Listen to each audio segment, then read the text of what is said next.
Bonjour, vous écoutez le podcast de Virage. On vous donne des pistes pour aller de l'avant et ça se fait parfois à contre-courant. Si face à un problème, quel qu'il soit, vous vous êtes déjà dit « j'ai tout essayé, rien ne va, je ne sais plus quoi faire », alors vous êtes au bon endroit. Je suis Marina Blanchard, psychologue, formatrice et fondatrice de Virage. Mon école s'inscrit dans la lignée de celle de Palo Alto, c'est-à-dire de la thérapie brève. Et je suis Peggy Van Lierde, chef d'entreprise, journaliste et coach en développement personnel. Ensemble, nous vous proposons des réflexions pour avancer autrement. Aujourd'hui, Peggy, on a décidé de parler des enfants qui ont du mal à s'endormir et de la difficulté, surtout pour les parents, de s'épuiser à leur raconter des histoires, à faire plein de choses. Et donc, on a décidé de commencer d'ailleurs par une petite histoire. Mais voilà, effectivement, comme beaucoup de parents s'évertuent, comme tu le dis, à raconter des histoires et à trouver plein de stratagèmes pour aider à l'endormissement, nous aussi, on va commencer par une petite histoire. Et cette histoire, c'est un conte africain qui s'appelle L'œil de l'hippopotame. C'est l'histoire d'un hippopotame qui traverse un marécage et tout à coup, un de ses deux yeux se détache et tombe dans l'eau, dans le fond de l'eau. L'hippopotame est évidemment affolé et il commence à chercher de tous côtés. Il tourne dans tous les sens. Il regarde à gauche, il regarde à droite, il fouille, il agite ses pattes, il met son museau dans l'eau pour essayer de retrouver cet œil, évidemment, qu'il veut absolument retrouver. Il en a besoin, bien entendu.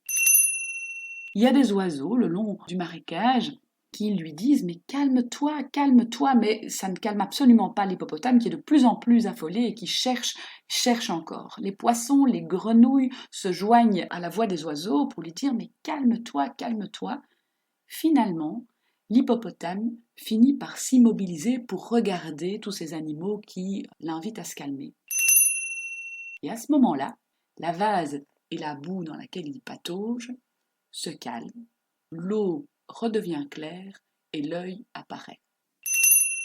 C'est une belle histoire et je trouve qu'effectivement, cette agitation de l'hippopotame, on peut la retrouver un peu, comme on disait, comme tu disais, avec les parents qui vont déployer beaucoup d'énergie, de stratagèmes pour essayer d'endormir un enfant et qui se retrouvent toujours un peu au point de départ, puisque en général, quand ils nous consultent, en tout cas pour cette problématique, c'est que ça ne fonctionne pas.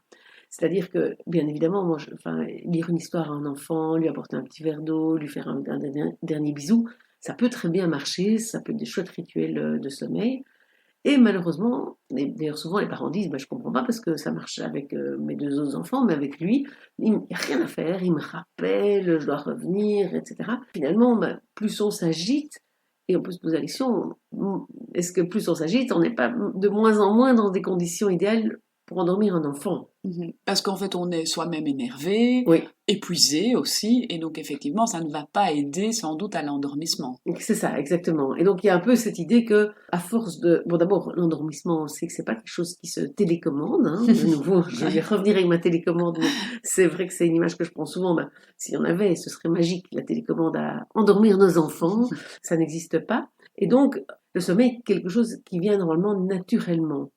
Vouloir le faire venir, quelque part, c'est un peu remuer la vase, etc. Et peut-être même créer l'inverse de ce qu'on souhaite, c'est-à-dire créer plus de remous, voilà. et moins de visibilité. Voilà, si on se raccroche à cette histoire. Voilà, c'est ça, moins de calme qui permet en fait de laisser émerger la solution finalement qui serait le sommeil. Et donc, je pense que c'est important pour les parents qui nous écoutent et qui sont dans cette situation-là, de pouvoir se dire comment est-ce que pour l'instant je m'active finalement pour essayer d'aider mon enfant à s'endormir, pour essayer de l'aider à retrouver du calme, pour essayer de le mettre dans les meilleures conditions et de se poser la question, mais d'abord est-ce que ça marche ou est-ce que ça marche pas?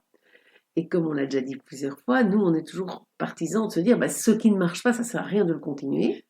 Parce que ce qui est souvent mis en œuvre, c'est effectivement tous des stratagèmes pour l'endormissement. Oui. On va faire un dernier câlin, tout à fait. On va relire une histoire, on va regarder sous le lit s'il n'y a pas un fantôme, on va rassurer, on va refaire un câlin, on va faire un petit massage.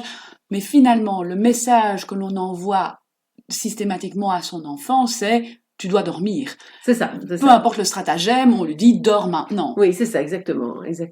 Et donc, effectivement, on va jusque voir des parents, moi ça m'est déjà arrivé plusieurs fois dans ma pratique, qui donc, du coup, finissent par rester près de leur enfant, soit le temps de l'endormissement, soit le temps de la nuit complète. Hein. Donc, il y a des parents qui ne dorment plus en couple, par exemple, et j'ai même eu un couple qui avait mis le lit double dans la chambre de l'enfant, qui avait mis un lit simple pour le papa dans la chambre des parents, pour que la maman puisse être avec l'enfant, puisqu'il avait tellement peur, qu'il voulait pas que... Et donc, c'est vrai que toutes ces choses qui sont mises en place, malheureusement, et qui vont dans un sens tout à fait logique, c'est de se dire, bah, si je rassure mon enfant, il va s'endormir, vont dans le sens, comme tu le dis très bien, de tu dois dormir.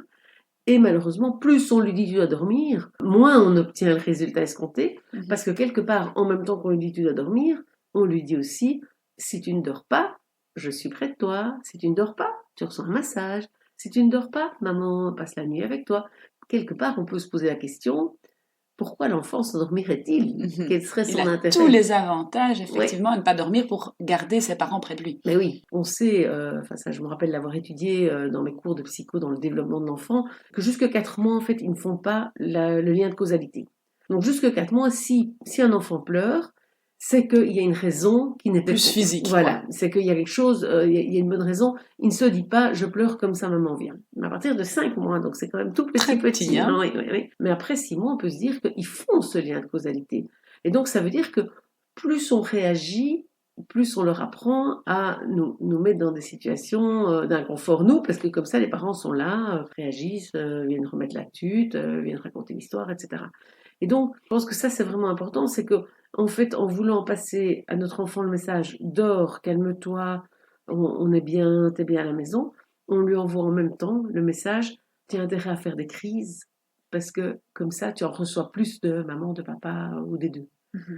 Et donc ça, je pense que c'est vraiment une prise de conscience qui peut être un peu difficile peut-être, mais qui peut être très intéressante et importante à faire comme parent pour pouvoir se dire, bah, du coup, comment est-ce que je vais envoyer un autre message à mon enfant finalement? Oui, cette prise de conscience du message, effectivement, elle est vraiment importante parce que peu de parents envisagent le fait que, en faisant et en voulant bien faire et en rassurant, etc., en fait, ils contribuent à ce cercle vicieux et à faire en sorte que l'enfant ne dort pas. Le parent ne dort sans doute pas non plus ou pas bien et c'est difficile de s'en sortir. C'est ça. En fait, c'est un double message. Hein. Il y a quand même un message évidemment d'amour en étant présent pour son enfant, etc. À ce message d'amour, j'ai envie de dire, s'ajoute le message de tu n'es pas capable de t'endormir seul, le message de tu as besoin de moi, le message de maman de toute façon là c'est écrit, et tous ces messages-là, ben, malheureusement, ils vont rendre le parent un peu esclave de son enfant. Mais c'est terriblement compliqué d'arrêter de remuer la vase dans tous les sens et de s'agiter pour chercher quelque chose qu'on veut à tout prix obtenir tellement c'est précieux. Hein, ici, on parle alors du sommeil. On veut à tout prix obtenir le sommeil pour son enfant tellement c'est précieux. On connaît les bienfaits, on veut qu'il dorme, etc. Et donc, arriver à faire le contraire, c'est pas évident. C'est pas évident. En fait, c'est un peu comme l'hippopotame qui, à un moment donné, il s'arrête, il fait attention aux autres animaux, et à un moment, il renonce. C'est assez interpellant de se dire que c'est au moment où il renonce qu'en fait, il pourra retrouver son œil. Puisque s'il avait renoncé, même sans les interventions extérieures, il aurait pu avoir le même effet exactement, c'est-à-dire la boue qui se dépose, la vase et l'eau qui s'éclaircit. Et donc, ici, quelque part, ce qu'on aurait envie de proposer aux parents, c'est quelque part de ne plus vouloir faire en sorte que leur enfant s'endorme là dans l'immédiat, à court terme. Et se dire peut-être que voilà, moi j'ai un enfant qui, avant 22 heures, alors qu'il a 7 ans, il ne s'endort pas. Et peut-être qu'il vaut mieux renoncer à l'endormir tôt pour arriver à ce qu'il apprenne à s'endormir tout court. Et qu'il n'ait pas besoin de tout un tas de rituels. Voilà, même s'il s'endort plus tard, en tout cas dans un premier temps. Après, il faut voir si, à moyen, long terme, à force de s'endormir plus tard, il sera plus fatigué. Et après, de 22 heures, ça va devenir 21h30, et puis 21h, et puis on va retrouver des horaires peut-être plus acceptables pour les parents. Mais donc, c'est pas facile parce que ça veut dire qu'il y a un moment de, ce terme, je ne l'adore pas, mais il est très utilisé, de lâcher prise sur cet objectif d'endormissement à tout prix. Et de se dire, ok, puisque je vois que de toute manière, il ne s'endort pas, est-ce que ce serait pas mieux de lui dire à mon enfant, écoute, chérie, voilà, c'est pas grave, si tu ne dors pas, là maintenant c'est l'heure où les parents sont à deux et c'est important pour moi, et donc je vais redescendre au salon, mais tu n'es pas obligé de dormir et on ferme la porte de la chambre. Bien évidemment, plus on aura eu des rituels et plus l'enfant aura exigé avant, plus on risque d'avoir une grosse crise. Hein. Ça va pas être, il va pas dire d'accord. Oui, c'est ça. Il risque de pleurer, de faire du chantage. Et il va essayer de récupérer tous ces avantages, évidemment, qu'il avait avant. Et il aura raison. Je veux dire, si votre enfant fait ça, c'est qu'il est malin. Hein. C'est plutôt bon signe, parce que voilà, il va pas tout de suite dire ah oui, ok. Enfin bon, ça peut arriver, hein, vous avez beaucoup de chance, mais c'est rare en général, évidemment. Et donc le parent doit tenir. Mais vaut ne pas le faire du tout que de ne pas tenir. Hein. Donc à ce moment-là, c'est vrai que c'est important de dire voilà, à partir d'aujourd'hui, moi je dormirai plus avec toi. Ça va te prendre plus de temps pour t'endormir, c'est normal. Tu peux prendre le temps que tu as besoin, si tu veux un peu lire avant, si tu veux, fais comme tu veux, et donc de lâcher. Alors, je vous dis pas maintenant, je suis pas en train de dire que tous les parents doivent dire ça à leurs enfants, c'est quand ça ne fonctionne pas, c'est quand on est coincé dans cette espèce de cercle vicieux où je m'épuise à essayer d'endormir mon enfant. Hein. Donc ça, c'est vraiment très important. On n'est pas ici en train de donner des recettes miracles pour l'éducation. En fait, on est en train de voir quand il y a un problème, comment on peut faire autrement, parce que c'est en changeant notre manière de faire qu'on aura des résultats différents.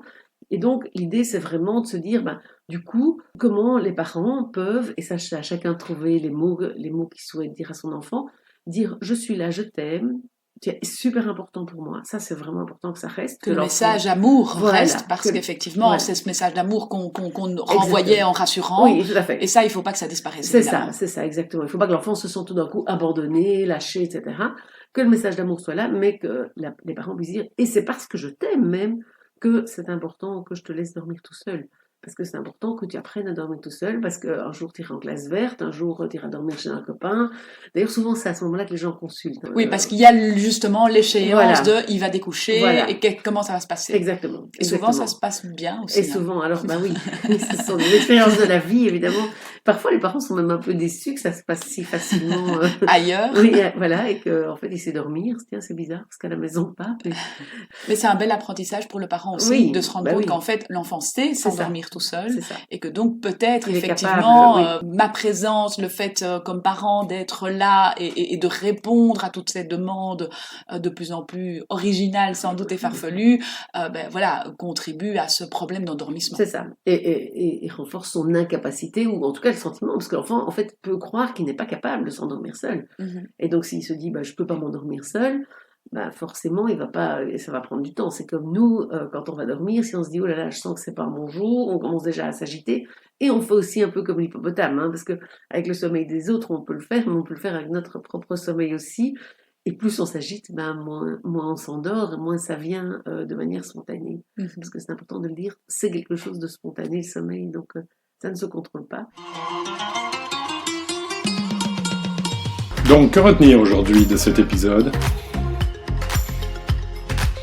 De l'histoire de l'hippopotame, on retient que quand on veut atteindre un objectif, parfois, il faut pouvoir lâcher quelque part l'objectif.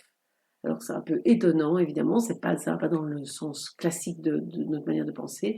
Et donc, pour les parents, l'idée, ce serait de renoncer finalement à ce que l'enfant s'endorme à l'heure où ils l'ont décidé, au moment où ils le veulent, et de se dire qu'à un moment donné, le sommeil, de toute façon, va rattraper un enfant. Et donc, se dire, voilà, tu as le droit de pas dormir, de vraiment pouvoir tenir bon sur cette posture-là, tout en disant son amour à son enfant, mais c'est en tenant bon que ça va être difficile la première nuit, ça va être difficile peut-être la deuxième nuit, et progressivement, l'enfant va trouver son rythme à lui. C'est pas pour ça qu'il va s'endormir tout de suite, ça c'est important de retenir aussi. Il n'y a pas de recette miracle, mais en tout cas, on peut essayer de faire les choses autrement et de renvoyer un autre message. Voilà. C'est le message qu'on a essayé de vous transmettre aujourd'hui. Un autre message, la semaine prochaine. Merci Peggy.